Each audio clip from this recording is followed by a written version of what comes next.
Well, good afternoon, everyone, and welcome to today's video conference presented by the National Hockey League and the NHL Players Association. I'm John Delapina from the NHL's Communications Department, and all of us at the League and the PA send along our best to you and your families. Today, we're joined by three of the brightest young stars in our game. Three rookie defensemen whose names understandably have been included in any discussion of who will win the 2020 Calder Trophy. So we welcome Adam Fox of the New York Rangers, Quinn Hughes of the Vancouver Canucks, and Cale Makar of the Colorado Avalanche. Gentlemen, thanks for joining us.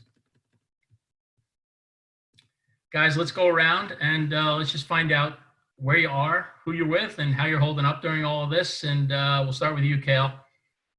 Yeah, I'm just back in Calgary, Alberta, hanging out with family, younger brother, trying to stay active, play some hockey around the house, but really nothing too crazy on my end. All right. Quinn, how about you? Yeah, I'm up in Michigan, so I'm here with my family, my two brothers, and we've been trying to stay busy. So we've been playing basketball, roller hockey, playing a little bit of chess. So whatever gets us through the day. All right. Adam, you? Yeah, pretty similar. I'm in New York, just with family and friends. Trying to not be bored all day and stay a little active here. So who's got rollerblades? I just got a pair a couple weeks ago, so I just wanted to make sure I didn't forget how to skate or anything like that. So haven't been off the ice this long, I don't think ever. So it's weird for everyone, but yeah, it's just nice to get some rollerblades, take a cruise, because we're stuck in our house all day. So That's got to be the hardest part for you guys. I'm sure you're all in shape. Pro athletes don't get out of shape these days, but the not skating, Adam, must be just so odd to you. Yeah, it's definitely weird. When I was at school, they actually took out the ice after the season, so it was like a month of no skating there. So got a little used to it, but this is a little different and definitely itching to get back on the ice. And Cale, I think you said before we got on, you're getting some rollerblades, or Yeah, I got some on the way. I mean, I saw the video of Quinn and his brothers playing, figured I better suit up myself. So, yeah. Can't let anybody get ahead. All right, so let's talk about you guys have an obvious connection that you all went the U.S. college route to get to the NHL. Let's talk about that route. It's obviously, for years, it was kind of looked down upon compared to Canadian juniors. That's obviously changed over the years. Let's talk about the pros of it and why you do it. It strikes me that you're playing against men. Some of these guys playing college hockey are 22, 23 years old. Cale, why did you go that way? Yeah, I think for me at the time, obviously everybody's different, but I think I was just a smaller guy, and I think college just gives you an opportunity to kind of work on your body and your mental side off the ice more, and it kind of gives you a longer, I guess, trajectory to get to where you want to go. So I felt that for me, that was kind of the right decision at the time, and luckily I made it. Those were a couple of the best years of my life so far. And for you, it was a more complex decision. I mean, as a Canadian and you're playing in the Alberta Junior League, you can play in the Western League, and you have to make the decision to not ruin your eligibility by going and playing in the Western League. How hard was that decision? Yeah, I mean, I think when it came down to it, it wasn't too hard. Fortunately for me, I just had a lot of friends and family that had went the NCAA route and the junior route as well, and I kind of compared both in terms of what I felt was going to benefit me the most. And yeah, like I said, I think I ended up at a great place there at UMass, and yeah. Quinn, was that always your thinking that was the way you were going to go? yeah, I mean, I grew up in a house with two parents that went to U.S. schools and played college hockey. So that was something they always pushed for us. And as an American kid, it was something that I always wanted to do. And once I made the NTDP, that was something that, I knew I wanted to go to school after those 2 years, because I think, the hardest thing for kids is finding the 2 years of the gap years there for a place to go before they go to school. So I think once I made the NTDP, it was definitely something where I was like, I'm definitely going to school. And Adam, at the low levels, I played hockey. I always played defense, and I always thought the defensemen were the smartest guys on the ice. But they traditionally take longer to develop, and it seems to me the college route really helps the defenseman. You're playing against older guys. Maybe you break into the NHL a year or two later than an 18-year-old who's a forward and maybe won't need a back check. Yeah, definitely. I think there's a lot of physical attributes that college allows you to work on and grow there, and you're not just going there to play for a year sometimes and leave. Sometimes it's 2, 3, or 4 years, and really let yourself jump into the NHL and be ready for it. And I think college does a good job of allowing for that. So I believe there were 2 years when all three of you were playing NCAA hockey together. I think Adam, you at Harvard, Quinn, you at Michigan, Cale, you at UMass. Did you know of each other? Were you watching each other? Adam, start with you. Yeah, I knew Quinn a little bit just from being at the NTDP. He was the year below me, my second year, so I knew him a little bit there, and then played on the World Junior team together. So we were a little familiar. I don't think we ever played Michigan, but and then obviously just heard a lot about Cale, and we played him at the World Juniors too, and then played him in the NCAA tournament last year, and that didn't go too well, but obviously really good At least you made it. What's up? So at least you made it. Yeah, honestly, yeah, that's a big plus. But yeah, obviously two really good players, and did a lot for college hockey. Cale, were they on your radar while you were playing college hockey? Yeah, like I think UMass, like we didn't really play either of them at all while we were in college. I mean, we only played Foxy the one time, but I think the first time I kind of saw Quinn was we were knocked out after my first year at UMass, and we had a bunch of us go up to I want to say like Worcester to watch the regionals. And I think they played I want to say Northeastern, and that was kind of the first time that I got to watch like Quinn live, and I was like, damn, like his skating's pretty legit. So I think just from there, I just kind of knew who both these guys were, and especially Adam from that one game. So no, it's awesome to see like what I guess we've all been able to do for college hockey and how it just kind of helped us step into pros. Quinn, what do you remember about these two guys when you were in college together? Well, I met Foxy a little bit earlier than that, and I remember watching him when I was 16 or 17 and thinking how good he was when he was an 18 and I was 17. And then obviously going into college, kept watching him and watching him at World Juniors and stuff like that. So, I've watched him for a while, and it's been fun to see. And then as of Cale, I don't think I ever played him in college, but we played him at World Juniors. And then, I always knew he was, since the draft. I was at the draft, and I watched him get drafted, and obviously knew he was really high end. And then I'd say the first time I really, really closely watched him was last year in the playoffs. I remember watching his first game with a couple of my buddies. I was back in Michigan, and he scored like 10 minutes in, and we were all like, oh my God, this is insane. So yeah, but it's been fun to watch both of them, and guys I try to, take and learn from. Yeah, that was quite a week there, Cale. Win the Hobie, go to the Frozen Four, and then just score a goal in your first NHL playoff game. That was a good week. Yeah, I mean, that's still all blur. I mean, I was fortunate enough to do that, and the Avs had such a great team at the time that they just allowed me to step right in and kind of be the player that I wanted to be, and that kind of just carried on to this year.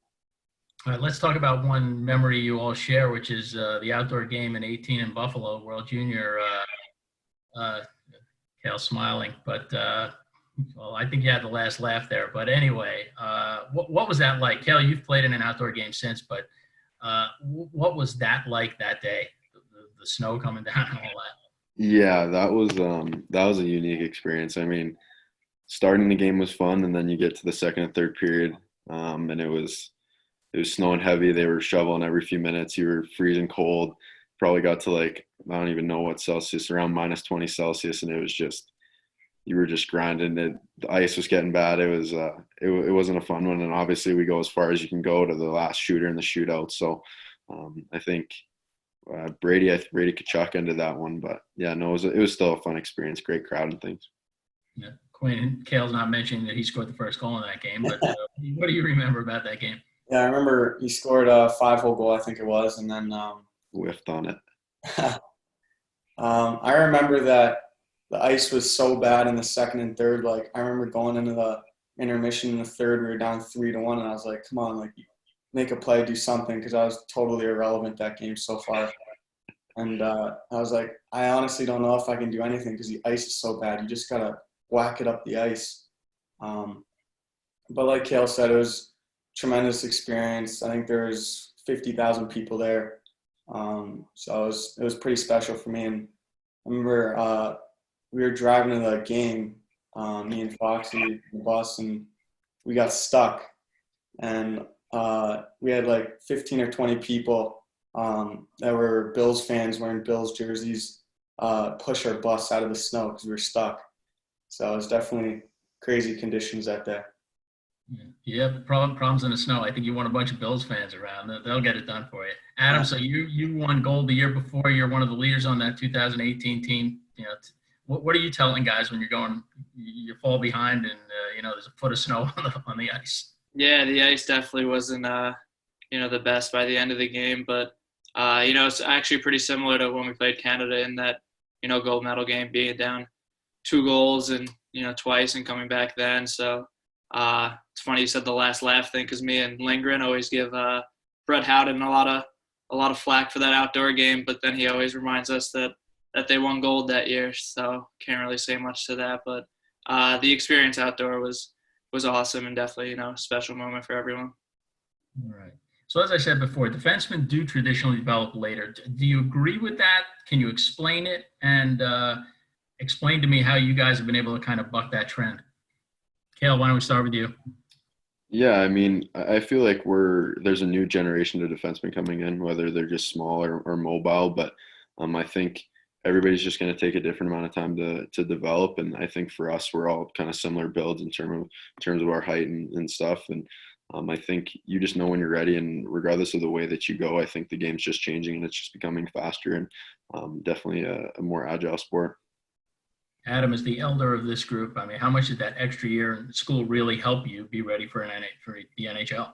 Yeah, definitely. I think it wasn't a thing of me to rush leaving school. I think obviously was willing to stay there as long as it took for me to be ready to make that jump. And I felt for me I was always able to think the game pretty well, but there's a lot more of skating and strength and a lot of those aspects to play well at the NHL level. So once I felt comfortable there, I thought, it was time to make that jump. And, I still think, even the way these two think the game, it's important to, be able to have that aspect too, to be a good NHL defenseman. And you all get up ice. Quinn, you get up ice a lot. And I just wonder, today's game just seems more conducive to that, from letting young players express themselves to having defensemen get involved. I mean, could you imagine playing the way you play at your age in like 1985? No, my dad always tells me like I want to be in the game. So I think like we're all lucky. We went into good spots, good situations, and I think I'm speaking for the other guys, but we had coaching staffs that probably believed in us and put us in the right situations and spots. So. For me, going from college to the NHL, you obviously believe in yourself and you hope that you're ready, but you never really know. So you kind of just hope that you're going into a good spot and it all kind of just works out. All right. I love to talk defensemen, so let's get into some minutia. Adam, you mentioned Ryan Lindgren before, and you guys have become like an inseparable partnership and pairing. People always talk about line combinations, but a good defense partner is invaluable. Tell me how yours works and what the value of a good D partner is. Yeah, I think we go back to our NTDP days, and we were pretty close there. And once he got called up, we kind of joke about it. His first shift, I threw him kind of a pizza of a pass. It bounced over his stick, and he got buried from behind and drew a penalty. And that was his first shift as my D partner. So we've kind of come a long way from there. But he thinks the game really well, and he compliments me so much, and he's willing to stay back, and he makes smart outlet passes, and he's a tough guy, and I think the way I play, he just suits me so well as the D partner. He takes a beating, that guy. It's boy. Yeah. Sometimes you feel sorry for him at the end of it. Yeah, he had a streak of getting pucks to the face, high sticks, and wasn't even the way he plays. It was just unfortunate bounces. So his face probably needed this quarantine a little bit to heal up. Cale, how about you? I mean, you start your career in the playoffs, and who tells you who you're playing with that night, and do you even know this person before the game starts? How does that all work? Yeah, I mean, I didn't even know anybody on the team other than Josti, and it was just kind of blind going into it. But I mean, I think through the playoffs I played with Nemeth, and then this year it's been pretty steady with Graves. He's been an unbelievable partner for me. I'm always able to rely on him. I mean, he's one of the best plus minuses in the league. So just kind of shows how well he is defensively and how well he breaks out of the zone. And Quinn, for a guy who likes to be up ice a lot, how important is it to have a defenseman partner who you know where they are? So when you go, you know they're back, and if they go, you know you're back. Yeah, I've been fortunate to have Chris Tanev as my partner, and I think he's one of the most underrated guys in the league. I think he's unreal, and he's really smart. And if you watch him in the O-zone, he doesn't get enough credit. I think he's really smart and gifted, and we kind of work off each other pretty well. So, and we're tight off the ice, so I think that always helps. So, very lucky that I got him my first year. All right. Does the left-right thing make a big difference to you guys, or is it overrated? Quinn, playing on which side, or does it matter?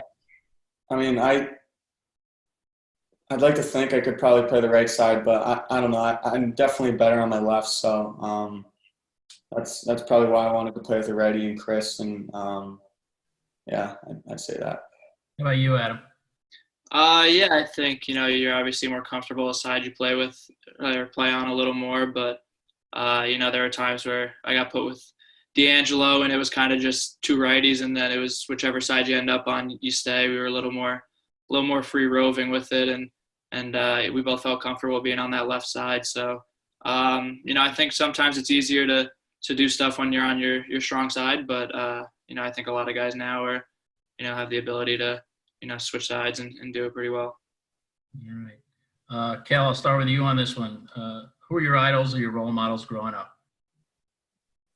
Honestly, growing up in Calgary, I think one of my big role models was Joe McGinley. Just our family shared season tickets with some cousins and stuff, and just to kind of see the way he carried himself off the ice, and obviously what he meant for the city of Calgary, and then obviously looking to D-men as well. I looked up to guys like Drew Doughty, Lidstrom. I mean, it kind of all starts there. I did school projects about Bobby Orr and stuff like that, just to kind of learn about hockey, just because it's so rich in my family, with my dad's cousin being Tom Laziak, who did play for the Blackhawks back in the day. So, it's definitely a rich one. Quinn, who'd you look up to? When I was younger, I was a forward, so Sidney Crosby, really looked up to him, and then probably Patrick Kane as the American guy. He was unbelievable, so we looked up to him too. But as I got older and switched to a defenseman, I'd probably say Duncan Keith. I started watching him closely in all those playoff runs, and he was just unbelievable. So I'd say later I was watching him.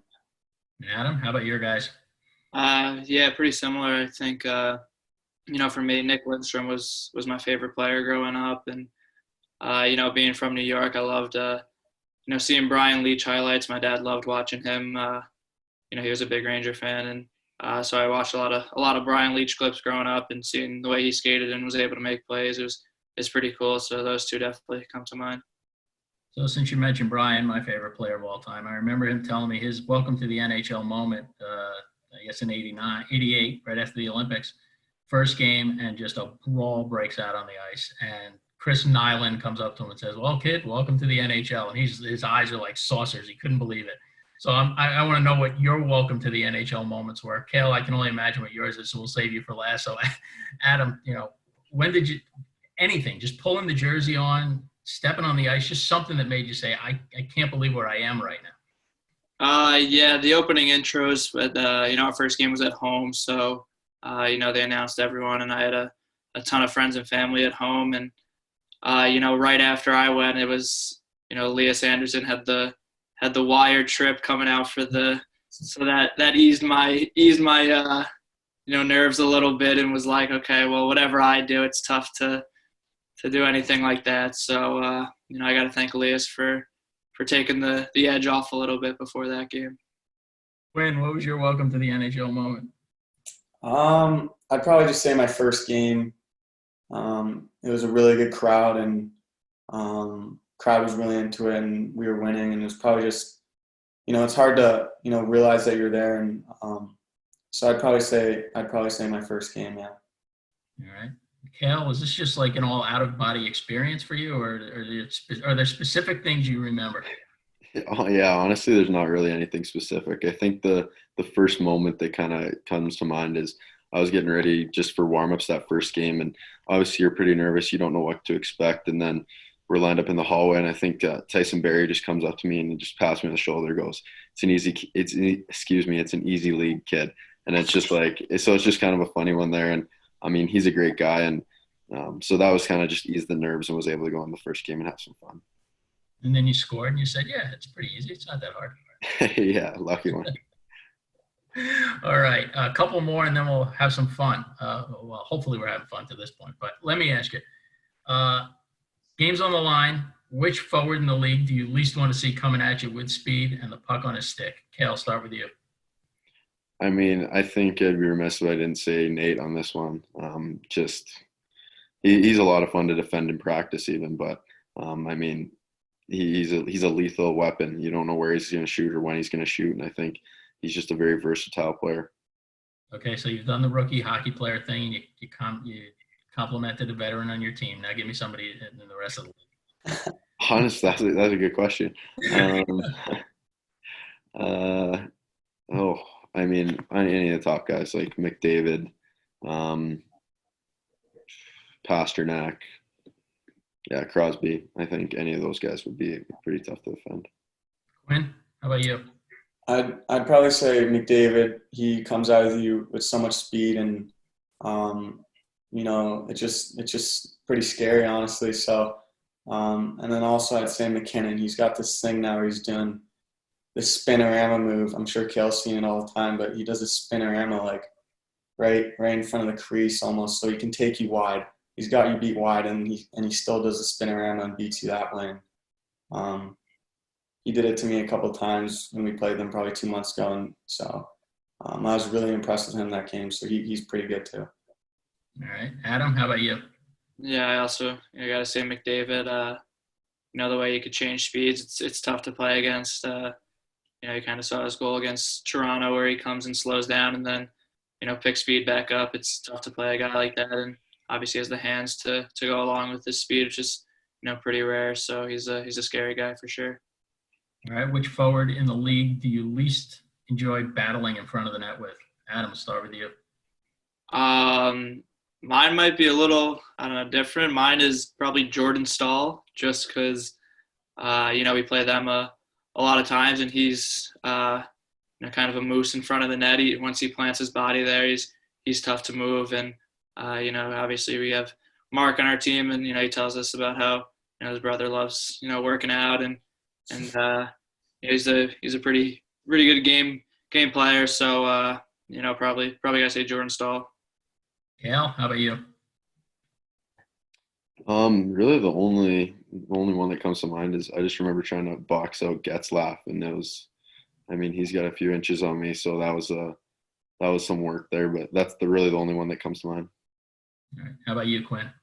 I don't know, there's a lot of big, strong guys in the league, but for me, I'd probably say Brady or Matthews Chuck, just because I'm trying to move them out, and we're both laughing. It's pretty funny, and but they're both really big, strong guys, and they can tip anything, so they're really dangerous there. All right, one last one. Opposing D-man's winded up at the point. You're in front. You're battling forward. Which guys are winding up, and you're like, oh, my God, let me get out of the way? Cale, start with you. Probably Shea Weber. I feel like I was lucky I didn't play PK that game in Montreal. I think he let some bombs go, but we were lucky we got some D on our team that are willing to block those, but definitely an eyes up situation when you see them at the point. Quinn? Yeah, I'd have to at Weber too. He almost got me once this year, and it was just a wrist shot, but it was so hard. And if I didn't go with Weber, I'd probably go Brett Burns. He's got, a really hard shot too. And Adam, you're usually on the left, and Ovechkin's usually in the other circle. But when he's got it cocked and ready to shoot it, do you want to get in front of it? You definitely don't want to, but sometimes you got to. If I never see him there, I might try and throw a linger in there because he'll eat anything really. So but yeah, Weber too. When he winds up, it's pretty scary to see. All right. Well, since we love our graphics and we like to have fun with these games, let's see what you guys know about your career and about the Calder Trophy. So we'll ask questions specifically of each of you. We'll do 3 rounds of that, and then we'll just have a kind of a grab bag one. So Quinn, we'll start with you. You should know the answer to this question. Who assisted on your first NHL goal? You can just tell me. You don't have to write it down. Tanner Pearson. And? Adam Gaudette, I think, but that's kind of a phantom assist. I don't know. Did they give it to him? They gave it to him. Yeah. All right. Yeah. That's one down. Okay. Who's up next? I think it's Cale. Who assisted on your first NHL goal? It was Nate, and then it might have been it, maybe, or maybe Kerfoot was the second. I think that is right. Okay. All right. Adam, who assisted on your first NHL goal? Mine was Kreider and Lindgren. There you go. All right. Good. We got the easy ones out of the way. Okay. Now it's going to get a little tougher. Quinn, who is the only other rookie defenseman in NHL history with 4 3-assist games in a single season? And we asked that because you have that right now. Ray Bork. Oh, I didn't even have to give clues on that one. Okay. All right. All right. We got a good band here. It's going to be tough to stump this band. All right. Cale Makar. Which player was selected right after you in the 2017 NHL draft? That'd be Petey, right? There you go. Didn't need to give a clue on that one either. All right. Adam. How many assists did you have on Mika Zibanejad's 5-goal night? I think it was just 1. That is correct. All right. Can't stump you guys so far. From the ice for 3 of the 5, though. So that, yeah. All right. Now, this one is tough. I had to look this one up. Which current NHL GM holds the single-season Canucks record for most points by a rookie defenseman? Tell me if you need a clue there. I'm in trouble here. All right, I'll give you a clue. That's not the answer. It's Florida's GM. Sorry? Florida's GM, right? Florida's GM. Yeah. Well, talent. There you go. Perfect. Whoa. Geez, you guys are good at this. All right. Cale's up next, I believe. Who previously held the Avalanche team record for most points by a rookie defenseman? It was John Michael Isles. Wow. I don't know why I wrote clues down. We do not need clues for this group. Okay. Adam, the pressure's on. Not really, though, because this one is, you're going to nail this. Who holds the single-season Rangers record for most points by a rookie defenseman? Sorry? Brian Leach. Yes. That's pretty much the answer to every Rangers trivia. Okay. All right. Now we go to the toss-up round. Calder Trophy trivia. You can write your answers down. Don't say them. We'll see who gets them right. Which of these players did not win the Calder Memorial Trophy? Can you see them all? Yeah. Yeah. Tell me when you're ready. We're writing it down, or Write it down and hold it up when I tell you. All right.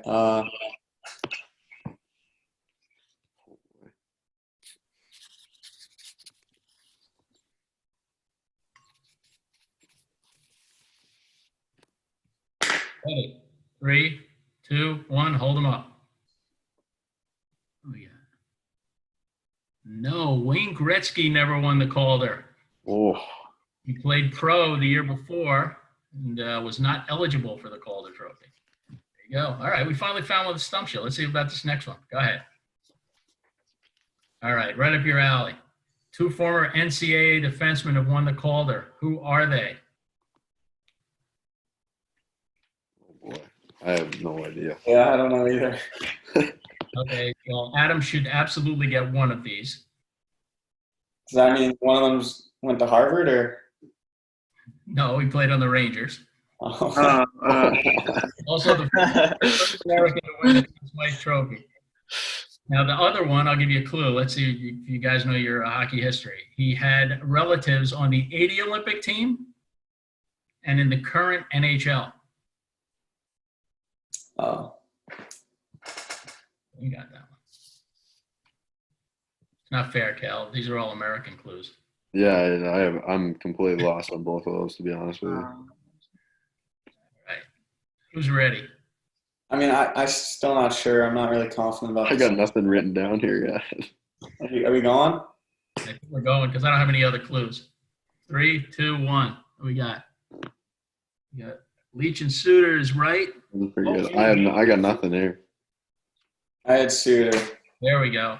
Couldn't tell you the first name of the suitor, but There you go. All right, I think we have one more, right? All right, here we go. Who was the last defenseman to win the Calder Trophy?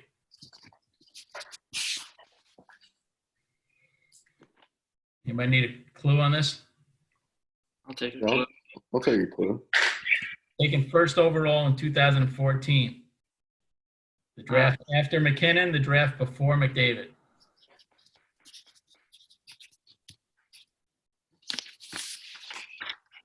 He wasn't college though. Are we ready? Hold on, I don't I know know. you're Canadians, Cale. I know. Bad. Honestly, I don't know. Bad with draft history. All right, 3, 2, 1. I nothing. I said Ekblad, but okay, wait. What was the question? Oh, I had Ekblad, but Last D-man to win the Calder. okay. For some reason, I was thinking NCAA again. All right. Well, that is the end of our game, and that is the end of our call. Guys, this was a lot of fun. I hope you had a good time, too. It's great to see you guys. The next time we see you, I hope you'll be in uniform and on skates, because that's really what we'd like to see. Before we wrap it up, though, I'd like to go around and give you each a chance to say something to the fans in your market and fans all around who are trying to get through this and get ready to see you guys play again. Adam, why don't we start with you? Yeah, I think, obviously being from New York and playing for the Rangers, obviously this took a big hit on New York and New York City. So, just hoping everyone's staying safe, and I definitely want to get hockey back soon. So hopefully we could do that and, obviously, make things a little better now. Cale? Yeah, obviously, just hope we can get back to it soon. Everybody just should stay safe. Obviously, keep social distance, and hopefully this all can resume soon. And Quinn? So yeah, we obviously miss playing hockey and miss the game, but safety is the number one thing right now, and we should be worried about keeping everyone safe. And then when the time arrives, when we think that we can go back to play, then we'll be jumping at the bit. But for now, like Cale said, continue social distancing. Well said. Well, guys, thanks so much again. This was a lot of fun. Again, hope to see you soon on the ice. Thanks again for taking the time. Have a good afternoon. Thanks, you too. Yeah, thank you.